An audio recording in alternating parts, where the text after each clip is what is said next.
കടങ്ങോട് ശ്രീ കൈക്കുളങ്ങര ഭഗവതി ക്ഷേത്രത്തിൽ 2024 ജൂൺ 15 മുതൽ 23 വരെ നടന്ന നവീകരണ കലശത്തോടനുബന്ധിച്ച് ബ്രഹ്മകുമാരീസ് ഈശ്വരീയ വിശ്വവിദ്യാലയം 9 ദിവസത്തെ സഹസ്ര ജ്യോതിർലിംഗ ദർശനം സംഘടിപ്പിച്ചു.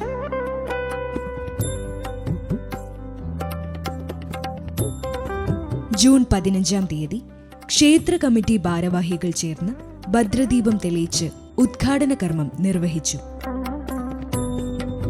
ജൂൺ 16-ന് ബ്രഹ്മകുമാരീസ് ഈശ്വരീയ വിശ്വവിദ്യാലയത്തിന്റെ പാലക്കാട് മലപ്പുറം ജില്ലാ കോർഡിനേറ്ററായ ബ്രഹ്മകുമാരി മീന ബെഹൻജിയുടെ ആത്മീയ പ്രഭാഷണമുണ്ടായിരുന്നു. ബഹുമാനപ്പെട്ട ക്ഷേത്ര committee president Sree PT Surendran അവർകൾ ബ്രഹ്മകുമാരി മീന ബെഹൻജിയെ പൂർണ്ണ കുംഭം നൽകി സ്വീകരിച്ചു. തുടർന്ന് ജൂൺ 29 മുതൽ ബ്രഹ്മകുമാരീസ് ഈശ്വരീയ വിശ്വവിദ്യാലയത്തിന്റെ രാജയോഗ സപ്താഹ കോഴ്സ് ക്ഷേത്രത്തിന്റെ ഊട്ടുപുരയിൽ വെച്ച് നടത്തി.